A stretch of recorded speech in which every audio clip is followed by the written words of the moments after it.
Halo, selamat hari Rabu, teman-teman semua.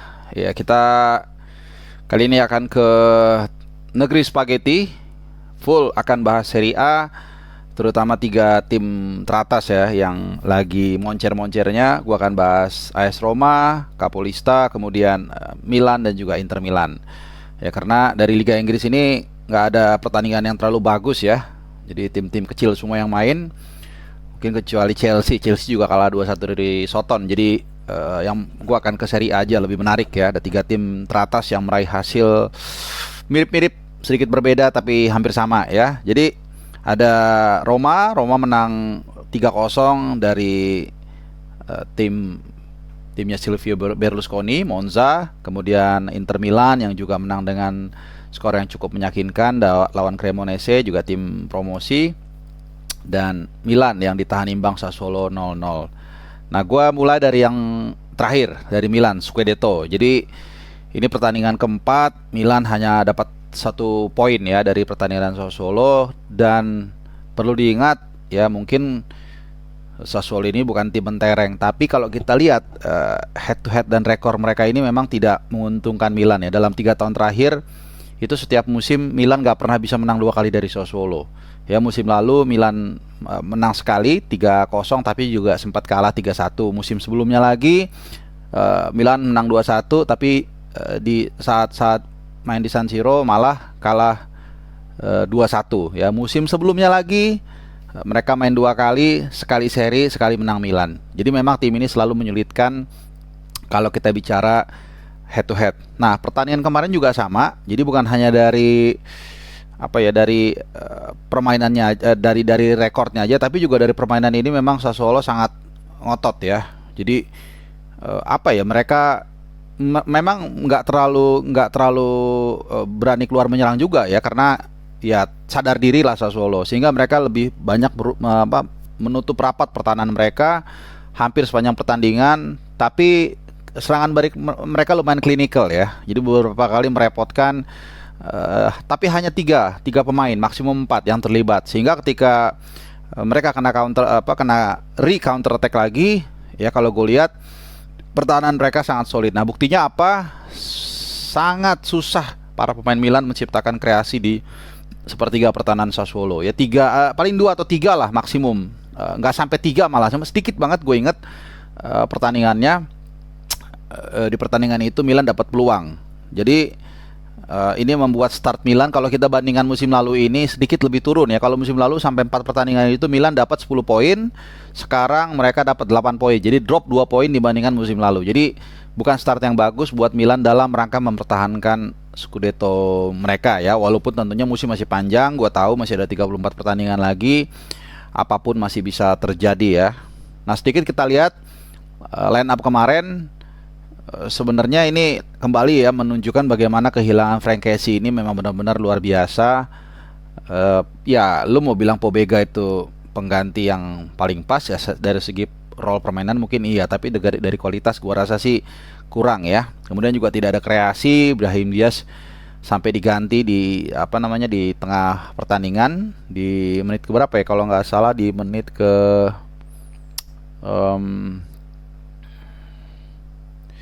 menit 57. Jadi gak sampai 1 jam. Itu artinya memang Pioli gak puas ya dengan permainan Diaz yang memang tidak bisa mengkreasikan kipas yang berbahaya. Dan juga memang disiplinnya pertahanan Sassuolo ya. Jadi ya ini sekali lagi bukan start yang mudah, tapi perjalanan masih panjang.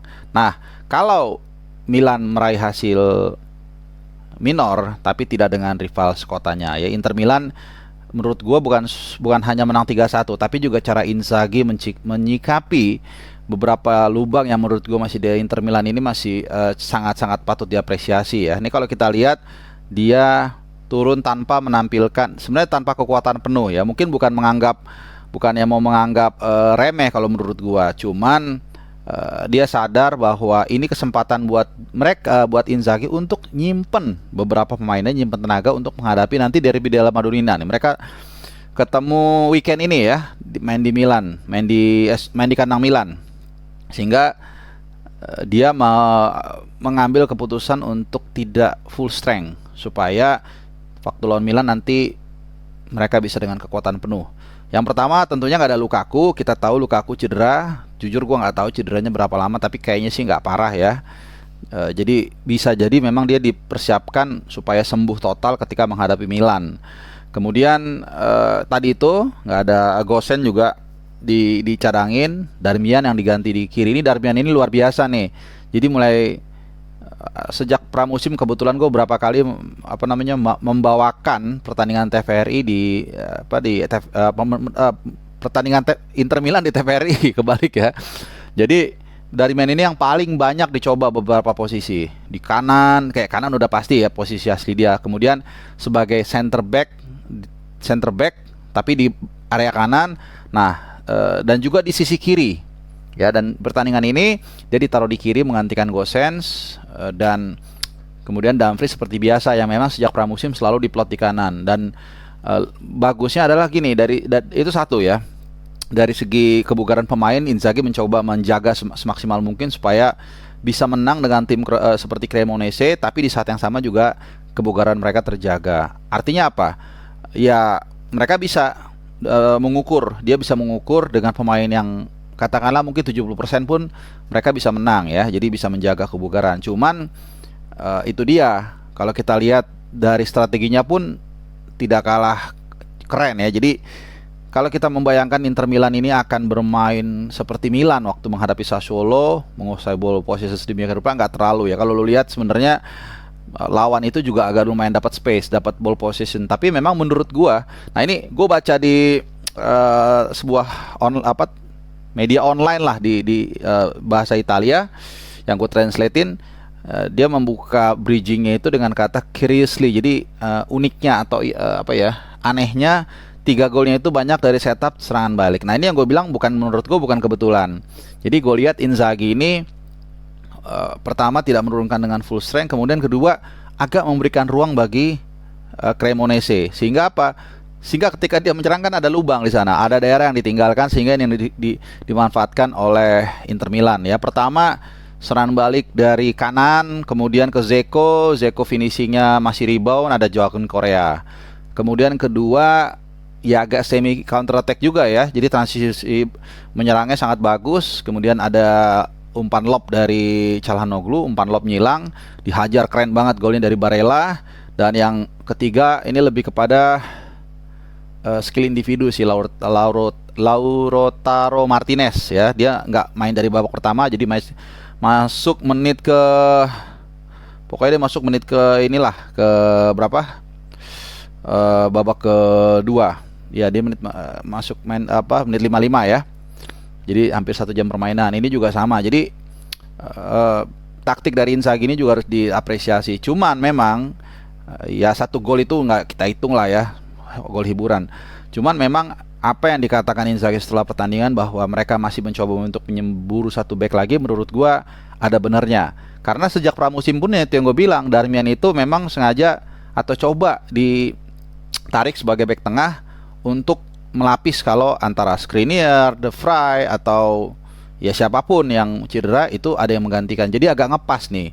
Kan logikanya kalau lu pakai 3 back sejajar ya lu harus minimal punya 5 lah, minimal itu, kalau bisa 6, tapi 5 lah back yang katakanlah kemampuannya nggak beda jauh. Ini sih kalau gue bilang ya paling yang backupnya di Marco ya, yang paling agak agak masuk akal lah. Di luar itu sih kayaknya nggak terlalu bisa. Di Ambrosio paling, D'Ambrosio sama De Marco kan istilahnya kalau digabungin skillnya 1 gitu loh. Jadi gampang-gampangnya tuh mereka cuma punya 4 back lah, dengan kemampuan yang seimbang dengan formasi 3 back sejajar. Jadi kita akan tunggu apakah Inter akan diberikan atau Inzaghi akan diberikan lampu hijau sama Zhang untuk belanja 1 back lagi di di pintu Bursa Transfer yang mungkin beberapa jam lagi akan selesai ya. Ya itu dari Inter Milan. Kalau lini depannya sih gue rasa udah cakep banget ya, udah keren banget. Jadi gue inget di masa pramusim itu juga sempat ada isu dibalakan ke Inter kan kalau lu ingat. Dan Zanetti kalau dia sempat ngomong udah deh, nggak usah deh, udah cukup ya. Kalau menurut gue sih udah sangat cukup ya. Kombinasinya itu bukan dari kuantitas saja tapi dari kualitas. Kita lihat, kalau kita setuju striker utama mereka itu Lautaro Martinez, usianya juga masih berapa ya, pokoknya 20-an sekian lah ya, masih produktif ya, masih apa, muda lah. Lautaro Martinez 25. Wah, ini lagi ininya nih, lagi gacor-gacor. Joaquin Korea kalau nggak salah juga 20-an kecil malah mungkin ya. Oh, 28 ya. Jadi 25 sama 28. Zeko oke lah. Zeko udah senior, tapi tetap kalau lu lihat kemarin ketika proses golnya itu kan ada andil dari dia juga kan, sebelum di rebound sama Joaquin Korea. Serangan baliknya, speednya juga ada. Bahkan dia ada dapat satu peluang sebenarnya, one on one lawan kiper Cremonese, tapi nggak berhasil ya. Jadi masih oke lah. Kemudian ada pemain pinjaman. Siapa lagi kalau bukan the one and only ya, Romelu Lukaku. Memang tantangannya adalah apakah dia nanti bisa menjadi bagian yang tidak terputuskan dari lini depan Inter Milan, ini kita nggak tahu. Sama satu lagi siapa ya? Joaquin Korea ya, sama paling si Saicedo ya, tapi Saicedo sih nggak masuk ya. Jadi dengan formasi 4 pemain depan sih gua rasa udah lumayan cukup ya. Apalagi dengan topangan lini tengah mereka yang gokil banget ya. Ada Brozovic, Barella, Calhanoglu, dan juga Mkhitaryan yang baru dibeli. Terus ada pemain barunya juga nih yang selama apa namanya, pemanasan ini sering dicoba ya, walaupun kayaknya masih harus berjuang. Pemain Albania Kristan Aslani, ini pemain pinjaman juga. Jadi udah oke lah, tinggal mungkin satu back lagi di belakang. Jadi gue setuju. Oke, itu dari duo Milan. Nah, sekarang kita save the best for the last, the one and only ya, AS Roma yang sedikit tadi sebelum ke Roma. Jadi kalau kita bandingkan sedikit dengan musim lalu, Inter ini performanya sampai dengan pekan keempat sedikit lebih baik. Jadi musim lalu dari 4 giornata itu, musim lalu dia dapat 9 poin, sekarang 10. Jadi tambah 1 poin ya. Surplus 1 poin dibandingkan musim lalu. Nah, sekarang kita ke Roma. Ini yang mantep nih. Jadi sama juga ya. Jadi gini, pelatih atau pilot itu bisa dilihat kemampuannya ketika dia mendapatkan skuad yang pas-pasan ya, artinya pas-pasan tapi masih dalam barometer yang wajar. Jadi jangan lu bilang misalnya, bisa nggak Mourinho bawa Brentford juara Liga Inggris, ya itu udah mendekati mustahil lah, susah tuh. Kayak buku gue yang ini nih, Leicester juara 5.000 banding 1, bisa tapi sangat kecil kemungkinannya. Artinya gini loh, lu dengan skuad yang lumayan bagus, tapi bisa nggak lu mempush hasilnya sesuai atau di atas itu. Nah, ini yang jadi tantangan. Ya, skuad Roma kan kita tahu pas-pasan ya. Terus juga dengan suasana yang musim sebelumnya itu kayak berantakan lah, kayak pasukan tanpa komando. Tapi dengan kedatangannya Mourinho, kita lihat pelan-pelan dibenahi. Musim lalu dapat 1 gelar setelah 14 tahun puasa gelar. Ini luar biasa ya, walaupun orang bilang pialanya kayak tempat telur lah atau apa. Menurut gua that doesn't matter ya, selama itu penting buat memboost mental para pemain. Dan itu terbukti, kita lihat bagaimana permainan Roma itu sangat enak ditonton. Jadi gue ingat ketika Roma tahun di zamannya Zdeněk Zeman, mainnya nyerang, mainnya efektif, dan jadi ada kelengkapan ya antara main bagus, main nyerang, menghibur, tapi juga ada hasilnya gitu. Jadi kalau main bagus lu oper 100.000 kali nggak ada gol ya nggak ada artinya kan. Esensi main bola kan ngegolin atau mempertahankan keunggulan. Dan ini makanya kalau kita nonton Roma ketika kemarin lawan Monza, ketika sudah unggul 2-0 ya di menit yang masih sangat muda, sekitar setengah jam, itu gue tenang karena ada Mourinho di sana, ada masternya ya. Dan ingat, Roma itu dalam keadaan yang tidak baik-baik saja ya, walaupun dapat banyak menang banyak di bursa transfer ya. Ini gue juga memberikan apresiasi buat Pinto yang dia tahu beli pemain yang bagus, kemudian satu-satu pemainnya di offload untuk mengurangi beban gaji ya. Gue nggak tahu Kluivert terakhir jadi nggak ke Fulham tuh, sama Diawara kalau nggak salah kan lumayan gajinya ya, 4,5 kalau nggak salah, berdua tuh 9 juta. Nah, dengan kondisi ini kemudian Wijnaldum cedera, terus si Zaniolo juga cedera. Zaniolo tuh 1 bulan, Wijnaldum 4 bulan, kurang lebih seperti itu. Tapi 4 pertandingan awal bisa dilalui dengan baik, 3 kemenangan, 1 hasil imbang. Ini lebih baik dari musim lalu. Kalau lu ingat musim lalu 3 kemenangan juga awal-awal betul.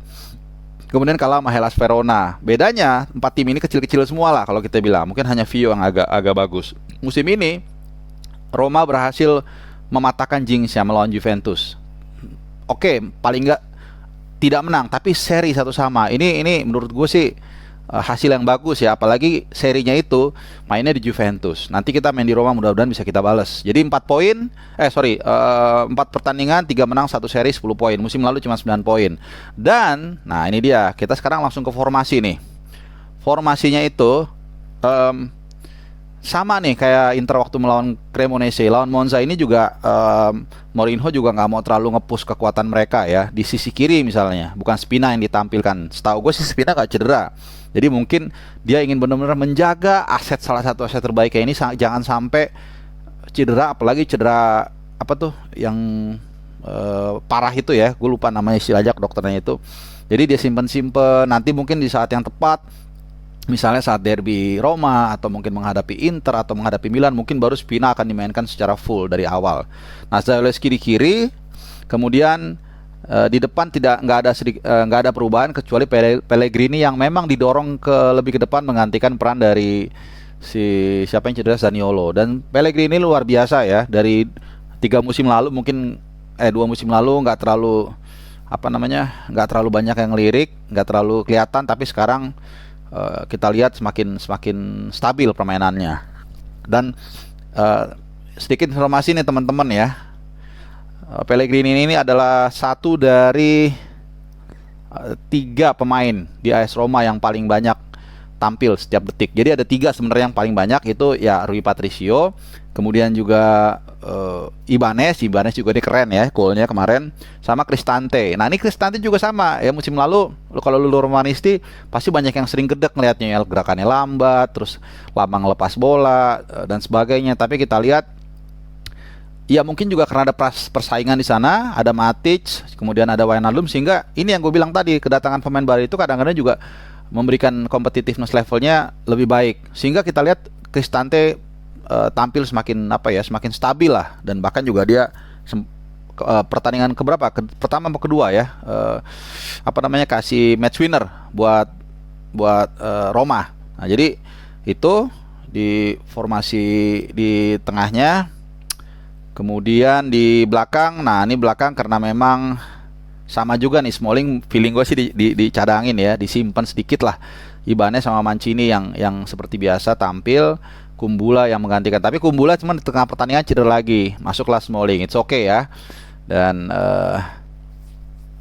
di kanan juga Selik, nih Kastropnya dicadangin. Jadi sama banget sama Inter Milan lawan Cremonese.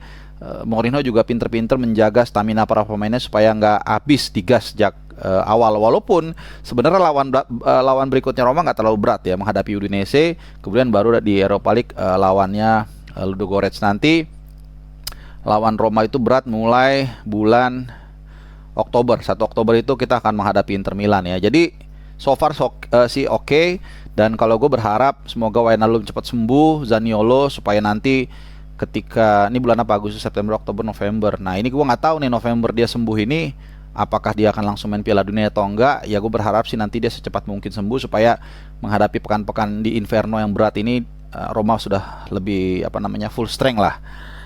Oke, jadi klasemen sementara juga saat ini Roma ada di puncak sebagai Capolista, tapi seperti yang gue katakan, bukan sekali 2 kali Roma ada di puncak klasemen.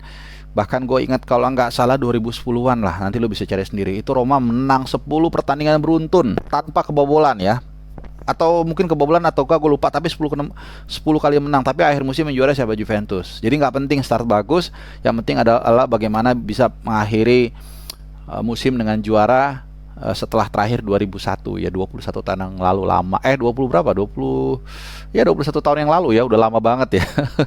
Itu yang penting. Oke, itu video dari gua, agak lumayan lama, 20 menit. Semoga lu terhibur, dapatkan point of view. Terima kasih yang udah nonton, terima kasih yang udah rajin mantengin podcast gua. Jangan lupa subscribe. Semoga lu dalam keadaan sehat. Sampai jumpa, thank you dan ciao.